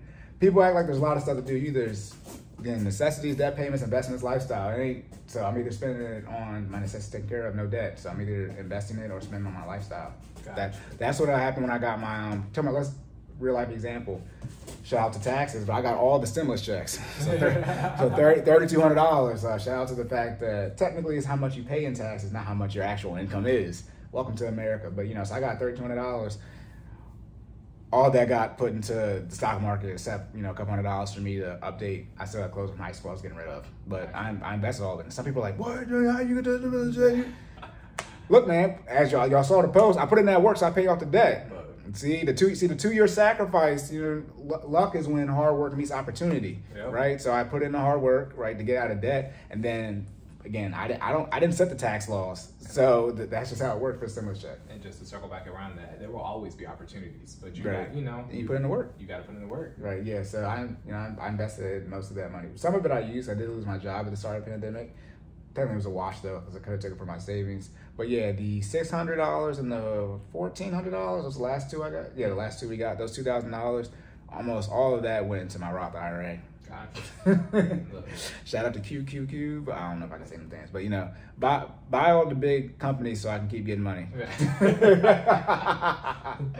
But yeah, that's how you handle windfalls. You should, like I said, and for married people, intentional marriage counseling, you would already have this pre-planned. Like you would already have set up what you're going to do with your income, right? You already have that budgeted. So the windfall is just, unexpected income. So it would just go to the things you already have listed that you want to do. And if the main thing is to pay off debt, it should go to your debt. Now, if you have some things coming up that you need to do, let's say you need to get something done in the house, but it's, it's not a need, and you can use it for for things like that. But, you wouldn't. So if I had a windfall, I could justify buying me a 4K 80-inch. No. A need. Like say, say like one of your toilets isn't working, right? But there's still a toilet in the house that's working, but you got 5 kids in the house. You would get that toilet fixed, right? You don't need, right? You still have a toilet, right? But you don't need to get that fixed right away from a priority standpoint. Right. But you got a windfall money, all right, boom. That's when you would go and get the toilet fixed. Got it. But that would be for people who are still on the quote unquote defense part, getting out of debt. If you have no debt, windfalls, not that they don't matter, but you would be in a high cash position, so you'd be cash flowing that toilet issue, and it actually would, your toilet be out for a day or two, however long it takes to fix it. Right. So that's the one. That's on. I'm talking about transitioning. Most people are in that they're defensive, right? They're reacting. You're reacting instead of what is it? What do you want to do? Instead of being preventative. Yeah, I guess preventative. I forget what it's called. Yeah, there we go. Okay, yeah. So again, I try to transition people to the offensive side of things first, so you're just taking action on things. Like I said, emergencies become inconveniences, but I mean, most people win the lottery, they lose all their money anyway. So that's that's a windfall right there. But that's because no team in place, they ain't on a budget, all of yada. So like a financial management. Yeah, you gotta be locked in and focused on that. All right, bro. Now, do we even do budget questions? All right, that's it. Are you good on that? Did I answer your question? Yeah. Because you actually did have that question, how to handle windfalls. I appreciate that. Yeah, for y'all, what would y'all do? So clearly we get the fence. We would get the fence today. And why would you get the fence? So my little guy isn't feeling too great. No, I wouldn't. No. I mean, that's what I would get it right now. No, I'm saying because y'all have prioritized that first. I got you. I get what you're saying. And y'all have had the I was giving the oh, you were giving the yeah, I was about to say don't lie to the people. Look, no, because we put in the work and we prioritize it. That's definitely why we would get the fence first. I was saying specifically I would get it today because my dog isn't feeling great and I need to be able to let him out back to do what he needs to do. Hey, he know where the fake fence is at now though. It's an invincible fence out there to him. Listen, he know where to walk. We working. Okay. But yeah, so that good for the windfall? That works for me. All right. Appreciate that. All right, next question. You can slide into the next one? Yeah. Okay. Let me see. Can you see? I know I was struggling to see it too. We going blind. Hey, I gotta squint a little bit. Okay. So, okay. Oh, I got this. You want me to take over this? Yeah, it's up to you. I mean, because it's not. If you try reading it out loud if you want to, but it's not. Yeah, that's. I mean, okay. No. Do you think I was gonna preface it? I mean, okay. You understand it. Okay. So the student loan situation. Right? Yeah, so, I should have said this first, which is why I was laughing. Like at this top. Mm-hmm. Look, so I know a lot of us have been waiting. We're trying to figure out what's going on with that. So I mean, I just from there, right? I mean, we waiting on Joe to make a decision, right? Ultimately, and we're trying to figure out how. A lot of us are trying to figure out what we're going to do from there.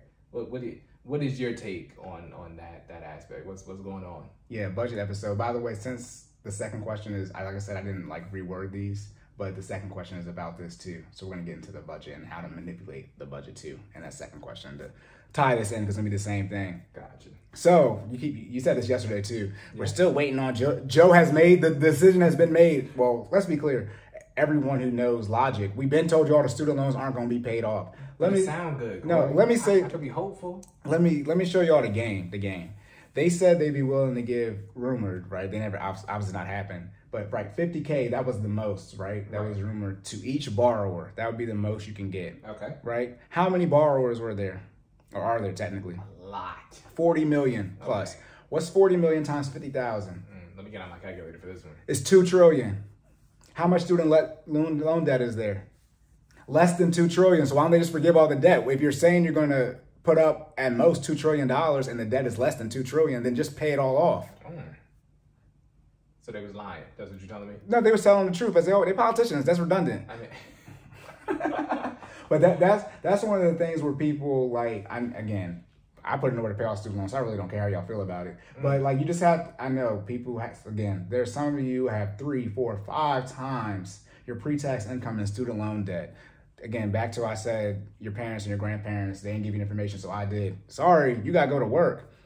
But, you know, just again, think about that logic. They said we'll give 40 million student loan borrowers at most $50,000. And if they did that, that would be, they would have given out too much money because it's not that much student loan debt. So then they should just be saying they're going to forgive it all from a math standpoint, not get into politics. That's why they're not forgiving it. Right. But I'm from the simple math. I mean, now Joe was saying, and again, like I said, he said he thinks he can do executive order. He can wipe away $10,000. He didn't do that.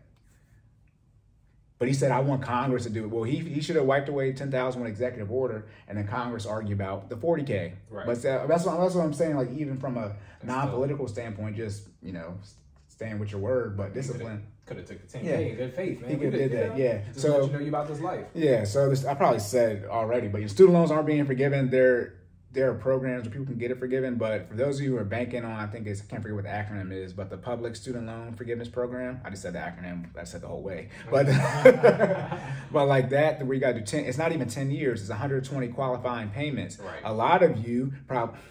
they played the hell out of y'all. Y'all foolish. A lot of y'all probably took advantage of the moratorium that's about to end in September, or technically October. So you just lost 16 qualifying payments. A lot of people probably didn't make those. So I do got to interject. Okay. So so this whole time that all this has been happening, each one of those months has still counted as a qualifying payment. Each of those months have been counted as a qualifying payment? Yeah. So this is why I don't know everything. Only because I have a source. You have somebody's doing that. Exactly. Really? Yeah. So even though there's no payment that is required to be made, and there's all the stuff that's going on and no interest, each one of those months still counts as that makes sense. It's just like the credit cards. They asked for $0.00, and that's what you gave them. Y'all lucked out on that. Yeah. But let me say this, because I always, I got counters for all the punches. Gotcha. Jordan just punched me right there. 1% success rate, anyways, in getting the student loans forgiven. Even if you made the 100. Even if you made the. Now you talking statistics? I ain't got nothing for that. They got the people. I think it's less than 2% of the people who have applied for the forgiveness have gotten it. There are multiple forgiveness out. I'm talking about, again, explicitly the public student loan forgiveness. Not if you go work for an employer for a certain amount of time, or in a teachers that work in rural areas or whatever. Not that like the government one they were talking about for 10 years. So for your student loans, and back to the budget. I don't even recommend this. You need to do this now. Start making your payment again. You should have never, unless you lost your job. But for those of you who did not lose your job, or I know pandemic, whatever, but for those of you who did not take a hit in income and you stopped making your student loan payments, this is why I'm anti-forgiving it. I'm not paying more in tax dollars for you. You should have kept making your payments. So for the budget, again, you can manipulate the budget. It's not strict. So you should go ahead and manipulate your budget and go ahead and work that student loan. And let's see, it's probably bigger than everything but your mortgage. Go ahead and work that student loan payment right back into your budget and start making the payments now. Start making sure that you still have to pay who you have to pay and all those type of things. And start getting things situated, because when it ends September 30th, so whenever your payment is due, it'll be due whatever that day is in October. Some of you might be over.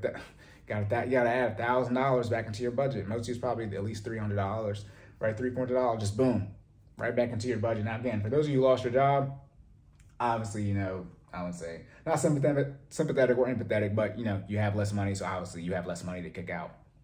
But I just work it in back end. That's all I tell y'all. Just start making the payment now. For those of you who are waiting for any type of word on President Joe Biden, and student loan payments, start working them back end. Then on top of that, end of this month is the end of the moratoriums for the being able to evict people for rent. I did some research on that, and like I said with the 401k loans, and I thought you could still do it, and it ended last year. That was like the longest it was going to be was June 30th. Some places from what I read you can already start evicting people.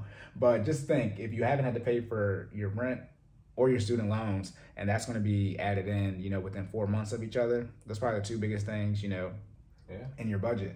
So again, for people out there who are, y'all not struggling to get a job, because people are hiring out here. Like I said, if you get rid of your debt payments, you can probably make $15, $20. But hey, y'all not there yet, but you should have put in the work. Sorry for me being mean. And just for clarity, because I don't think we discussed this earlier, exactly how do we know Joe is not forgiving the loans?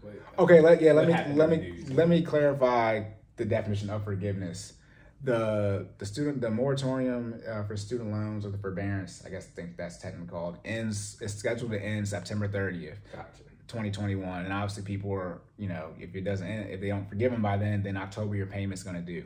That's what Joe said. He said in his new budget, it's not in there. So, and again, what was not in there? The student loan forgiveness. He said he's not putting it in there. And again, I mean, even if it's $10,000 times 40, that's $100 billion. Again, one day we'll talk about how the government works in my eyes. But from a tax standpoint, I don't know where you think this tax money is coming from. Right. I mean, because that's how the loans are going to get forgiven. Somebody has to be taxed, and if y'all want the wealthy to pay the tax, they're not going to pay it. I mean, history says that they haven't been, you know what I mean? So, I mean, not even history. I've seen these wealthy white men straight up say they're not paying it. If they try to raise, you know, crazy taxes, you know, over a certain, you know, $400,000, $500,000, they straight up said they're going to stop working once they make $400,000. And for those of you who think, again, here goes to I say a lot of people, most people aren't anti-oppression. They just want their chance to be the oppressor. You can't force people to work. You can't say Jeff Bezos has to go to work and make his $100 billion this year so we can have the tax money for it. Forcing people to work is called slavery. Well, I'm just saying you cannot make the 1% go to work so we can have their tax money. You're not lying. You cannot say that. And they have every right to, once they get, you know, if they want to stop, if they don't want to work. Right. Aren't a lot of y'all choosing not to work now because of the never mind. Let me stop. That, but wealthy. Let me stop. Oh my God. But yeah, you can't. That's why when I said that was like, yeah, if they want to stop working, then they just go ahead and stop working. So yeah, you want to go ahead and add that back into your budget. Then on top of that, the unemployment, as I said, unemployment, those benefits are ending. I think they added, it's state-based and it's federal-based with unemployment. I think that might be added into the budget, but again, I mean, if y'all haven't been paying attention, COVID over. I mean, people back outside. Yeah, I mean, they was outside before, but they outside now. I mean, you know, I know. everybody outside now. Last year, this time, we were like, when we get out, bro, I don't know if you know, that's why I always said this. The doctors and the economists got in the room. The economists said, look, I don't know what we can... we need to be back out here.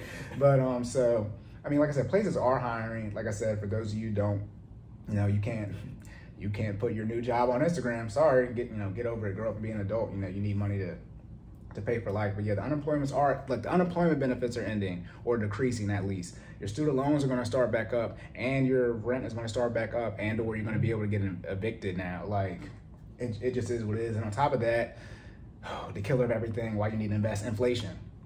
I'm not about to come over here and say hyperinflation's on the way, because that's like, I think never happened in the United States. I think it's only happened twice in the entire world, in first world country. So low chance of that. But like, you know, the price of goods, I mean, stuff has already gone up, right? Gas, right? Y'all seen gas go up. Like, gas didn't really go up. It really went back to where it was before the pandemic. We got spoiled. Right. And never paid for gas less than $2. So, you know, but I mean, it's probably about like 30 to 60 cents. I mean, it's probably paying about $2.30 before the pandemic.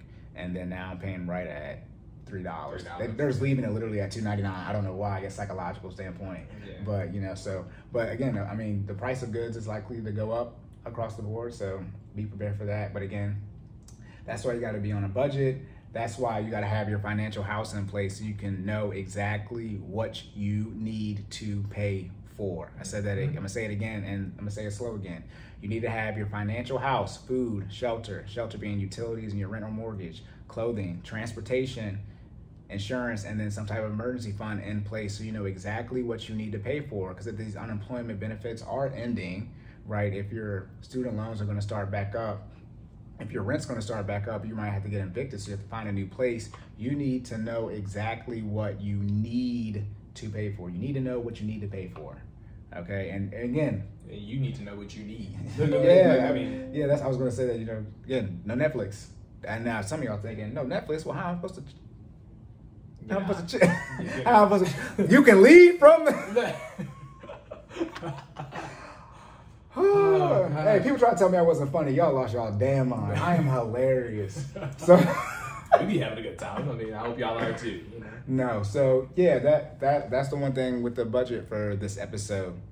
Wow, because things are changing. Things are going to be added back into your budget, and you need to know exactly what you have to pay for. You need to survive. So as things get added back, you know, as we get through the rest of this year and into 2022, you know exactly where you stand financially. And again, a lot of you be surprised if you just less, you know, your necessities and your debt payments. Not that you don't need to make that much money, but you know, it's not as much money as you think it is because you need to stop going out to eat. And then you'll be in a better financial position. Yeah. So, yeah. And that being said, you are now plugged in. You can't say you didn't know. So when all these things start happening, all right, we gave you the heads up. All right, lock in. Yeah, if you are not locked in. We got timestamps, literally. Like, this is a podcast, all right? We got the file. It's going to be posted. Lock in. Make sure you're ready. Prepare yourself, okay? Yeah, I mean, this is episode 8. We in here. So we've been here. Yeah, we got at least 8 hours in. So I don't know what to tell people, but yeah, I think, got a budget. Are you good with that? You want to go to the next one? Nah, that's done. I mean, unless you had another. Did you have another one? No, yeah, that's it for that. So we double that up. All right. Let's circle back, man. Yeah, so yeah, did you have anything? Or you said you want to circle back, so you was. No. I'm saying the same thing you're saying. Let's wrap it up. Right. Time to wrap it up. Leading from the back. That. Oh my goodness. Talk about the budget. Look. Let me be very clear when I say. Let me think. Do I want to say this? That's this Corey's brain ticking while he's thinking about whether he can say what he wants to say or not. I'm gonna semi-save that for when I talk about how much money do men need to make relative to where they live. But that goes for the women. Wrap it up. Some of you, I can say it right now, some of you are having unprotected sex with people and you don't know how much money they make. I'm just gonna leave it at that. Definition of insanity. If he don't have medical insurance and yours is bad, whose insurance is the child gonna be on? Hey, look. No. Oh my God. Okay, yeah. So let's double back. So remember talking about the think pieces? Did you? No, I mean no, because I didn't. I just threw that up and yeah. One of mine was, like I said, the 3 L's. You got to make sure you live it. I'm sorry. Yeah, you got to make sure you live it. Then while you're living it, you got to make sure that you learn it. And then while you're doing both of those, you got to make sure you lead. Right. Okay? Yeah. Jordan and I have a note called Think Pieces, and so we're gonna figure out how to. Well, Jordan apparently has been working them in, but at the end of each episode, we might throw this in there just to give you like think pieces, food for thought, just phrases that we think of. Oh, I can do one right. Okay, go ahead. Okay. What you got? No, I'm just gonna say you gonna throw one in. Yes, I have one right now. Okay, this is something I call feed a person, teach a person. So this is the same thing. What was it's Jesus, right? Jesus with the teach him. Is that Jesus? Is that is that just something else? Teach a man to fish. Is that what you know? Is that what Jesus did? Teach a man to fish, feed him for a day. Teach a man, show him how to fish, feed him for. You talking about the fish and the loaves? Is that what y'all know what I'm talking. Y'all know the story. I don't know who made it up, but you know what I'm talking about. You teach a man to fish, right? You feed him for a day. No, feed a man, give a man a fish. Y'all, whatever. Let me say what I have to say. So feed a person, teach a. Oh my goodness, okay. Let me pull it up so I can have it on here. Feed a person, teach a person. So there are 4 steps to this. This goes back, by the way, to the team building. And this goes back to when I say, oh man, but lifting people up out of poverty permanently, right? So when we're talking about feed a person, right, feed them or uplift them. So a lot of you, right, a lot of people use the phrase, I think the conservatives use, pull yourself up by your own bootstraps. Right, and then some of the phrases is some people to the left will say, I don't have straps on my boots, or extreme poverty. I don't got no boots at all. Well, Cory has come here with a plan to counteract that. I will bring you the boots, right? Feed a person, teach a person. So step 1, right? If you're hungry, I'm gonna come and feed you, right? Not metaphorically and literally, right? So that's the first thing I'm gonna do. I'm gonna feed you, uplift you. So if you don't have boots with straps on them, I'm gonna come bring you some boots with some straps on them myself, right? So I'm gonna, if you're struggling financially, not that I would give you money, but I'm gonna, give you the tools, quote unquote, free of cost if you're at that point where you have no bootstraps. Not for those of you who make enough money, you can't just budget, but I'm talking about extreme poverty now, extreme poverty type of stuff. I'm gonna come in, this is when. So the definition of that means you have an income problem, not an outgo. Yeah, no, extreme poverty. $2,000 roughly a month. Yeah. And then it's obviously just for how many kids you have in the state. But yeah, we're talking about people who barely make $500 a week. People on WIC. Just had to clarify because people are like, I'm broke. Yeah. No, most people, again, only 20% of people are in poverty. So most are in poverty. So most people are in that situation. But yeah, you give someone the resources that they don't have, right? So feed a person first. Second step is, right, so let's say you're struggling financially, to feed yourself. I'm gonna, boom, pay for groceries, 3 months, whatever it is. And the second thing is I'm going to show you, right, how I manage my funds, so I'm in the position to be able to help you, right? So I'm able to give you things. And the third thing is, right, I'm going to show you how to obtain things for yourself. That's the third thing, right? So now you need food, right? I've given you food. I've shown you how I'm in the position to give you food, and obviously still take care of myself. And the third thing is I'm gonna show you how to be on a budget, right? And push up position. Because again, if someone is struggling, right, they're struggling to feed themselves, I'm not gonna come in and put them on a budget because they need food. Right. Then before I even, you gotta be in a sustainable situation so they can listen to you. Exactly. And then before I even talk about them, right, getting themselves together, I'm gonna show them how I got myself together. That's step number 2. Gotcha. And the third step is I'm gonna show them how to obtain what I'm giving them so that you can go out here and get it on your own. Then the fourth step is what a lot of people miss, because a lot of people can obtain things, right? But can you sustain it, right, for the long term? So I'm going to show you how to manage, right? I'm going to, in this case, right, show you how to get your income up, show you how to budget, and then, actually show you how to do that for the long term. Because remember, anti-single point of failure, right? So you can actually help yourself. The maintenance step, that's super important. Right. Again, I mean, for both sides, fitness and finance. And I'm sorry, this is not the You're good. But for fitness and finance, if you don't learn how to maintain, if we don't give you the tools to build those healthy, sustainable lifestyle habits, whether it be finances or whether it be fitness, you are not going to stay or better yourself from the point in which we left you, right? Right, yeah. Because you always feed someone who's hungry. You can't teach a hungry person, right? I mean, everybody's been angry, right? But you can't teach a hungry person. Then this is not a fifth thing, but like it's an extra, and this is actually the thing that most people forget. It's what you want to do with anything. Then you want to show that person how they can go and help somebody else, right? Because now we're getting to exponential growth. Let's say I'm one person, right? And I show them, the 4 steps of feed a person, teach a person. Now they're quote unquote helped after a year, and I show them how to go help somebody else. And then I go help somebody else, right, the next year. So that's I'm helped, they're helped, and then that's 2 people. And then the next year we each go help somebody else. That's 4, right? And then those 4 people do the same thing. That's 8. So that's exponential growth for 2. So I go from, right, 2 to 0, right, is 1. 2 to 1 is 2. After a year, 2 to 2, right? So in 5 years, how many people have I helped? 32. That's 32 families. Now, obviously, that pace isn't, the same for everybody. But that's the one thing. You just don't keep it in for you, right? You want to talk about legacy, generational wealth, or building the team. You share it and give it out to other people so they have resources. So, yeah, that's the feed a person, teach a person. That's something that is and that's just obviously not for finances. And I think just to plug that, I think it was Jay-Z that said it. If you're on Boss, yeah, I took that out a lot. Yeah, if you call everyone, if you're the only one with money, then everybody else around you broke. Yeah, you're not rich. Basically, I don't know. It probably wasn't that exact verbiage, but what I mean. If everyone on your team is broke, then you're broke too, technically. Exactly. Right. Yeah, I think Jay-Z also said though, if you're the only sane person in the room, you're the one that's insane. We can do hope quotes all day. Right. That's the go. That was just a perfect plug. That's the feed a person, teach a person. Excuse me. Ooh. So that's very key. A lot of you need to. Let me say this caveat. You got to help yourself first. A lot of deep breath. Take your time. During the pandemic, and I'm not against this, but there was a post to, when, college students just had to go back home or whatever, trying to get money together. But I saw a post for 2,000, what's the thing called when you don't help, GoFundMe. GoFundMe, yeah. For $2,000, that was the max. That was the total they needed, $2,000. Now, there shouldn't be, you shouldn't have to retweet a GoFundMe for $2,000 because if you're going to retweet it, you should have to do that. $2,000 not that much money. I'm just keep it real. It's not. So you shouldn't, because you need 10 people to get $200. What? Okay. Anyways, if you want to help this person, but I was thinking the person that retweeted, I'm like, you need to get yourself together first. You can't be out here trying to, hurt people. Broke people can't help broke people. That's why I said, right, the first thing for feed a person, teach a person. You don't got no boots, that's fine, or no straps. I'm gonna go get you some boots. What size you wear?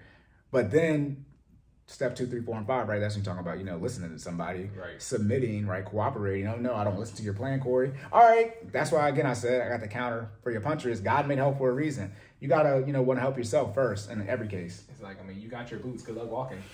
I mean, as simple as that. Right. Well, that's the trick is you're gonna need new boots. That's why I said I'm gonna show you how I was able to get you boots, and I'm gonna show you how to get boots, and then I'm gonna show you how to, maintain and keep your boots, upkeep. Oh my goodness, yeah. So that's feed a person, teach a person. That's the first think piece. That was a great one. Hey man, I thought yours was a lot more elaborate. I like that. I got the. I had to click. If I didn't click over to the notes, I was going to forget exactly what it was. I'm gonna work on my style for the next one. Look, add a little razzle dazzle. But yeah, that's very key. Like very going key. to church. Nah, yeah. Hey, don't. Oh yeah, the Bible talk. Look, we need some organ music on the soundboard. Look, wait till when we get the Bible verses, we will be knee deep in church. Look, because I won't be leading from the back that time. Make it plain. But yeah, so that's feed a person, teach a person. First think piece. That's all I have for that. So did you have anything to clear up, or you want to say for the fitness stuff? No, sir. I think we're good. We're good? Okay, and I'm all good on the finance stuff. So to wrap up, like we said, guests will be soon. Our first guest will be Jordan's wife, so she's already here. I mean, well, she wasn't here today. But y'all see her and her come in. So yes, guests are on the way. Soundboard is here, so we're gonna figure out how to use that. But I mean, y'all will know when to sound. Listen, we're gonna be hitting all the buttons. Yeah. It does a lot more stuff than we thought it could do. So we're gonna make sure we don't just go crazy on it and actually end up using it appropriately. Yeah, so I think that's it. You gonna plug us? Let's get it. Oh, shameless plugs at the end. Where can people find you at? You can find me at sideline_Cory. Again, sideline_Cory. For those of you who are watching this on YouTube and have yet to hit the like button or subscribe, you watched this for almost 2 hours. Go ahead and hit that like button, notification bell, so you know when we post some new stuff. Please. You can follow Jordan at Stop Stalling J. That's STOPSTALLINGJAY on everything. And then you can follow the business page at FinallyFit06, FINALLYFIT06 on Instagram and Facebook. And you can also subscribe, like I said, to our YouTube channel. That is Cordan in Full Effect. Again, Cordan in Full Effect, same name as the podcast. All our information is in the show notes. And then our email is cordaninfe@gmail.com. So Cordan, then another fe@gmail.com. By the way, I don't know if you read the emails. I'm pretty sure it's spam. Very aggressive spam. It is. Very aggressive spam. First off, if you email us, address us both. Please. The email is Cordan. It's not Cory. The person said hi. So this is a rude joint venture. By the way, so if you ever, he said Cordan. That's actually what you should say. I'd have been cool with that. You know? That's probably what you should say. But if you do email, we don't care. If we're saying this because it was fake. Let's be honest. If you email one of us, we're just going to tell the other They person. emailed us 3 times back-to-back days talking about, hey, are you going to subscribe to this to get guests? Like, first off, I know you're fake. So, no. If they would have did it one more time, they would have got an email back. But, I guess that's good. We're getting hit up from fake people. I don't know what that means. All publicity is good publicity. Hey, we'll take it. But, yeah, we're going to have the guest on. Definitely, not gonna say definitely because it's a pandemic. But yeah, we're gonna start. For those of you listening to this and you have been told you're gonna come on the show, be looking out. We got email from us. We gotta start lining that up. We actually gotta start planning for that. Hey, and last thing, ask us questions, man. Oh yeah, we always plugging in on. I know again the Instagrams we ask we put it out there that at least the day before, minimum 24 hours. Ask us questions. Again, our email is out there. Shoot us an email. Ask us questions. We love answering those things live on the podcast, on YouTube. All right. If you ask us questions, we'll make sure to get you an answer out in a timely manner. All right. Yeah, we're gonna do our best. Any questions you ask will if you ask questions for the podcast, we answer them. They'll be answered first. If we have questions, they'll be put to the back burner. So Your question will get priority, and we'll do our best to answer all the questions on the next podcast that gets released. Trying to be as interactive as possible. Yeah. So ask again. It's not gonna be on us. Look, when we again.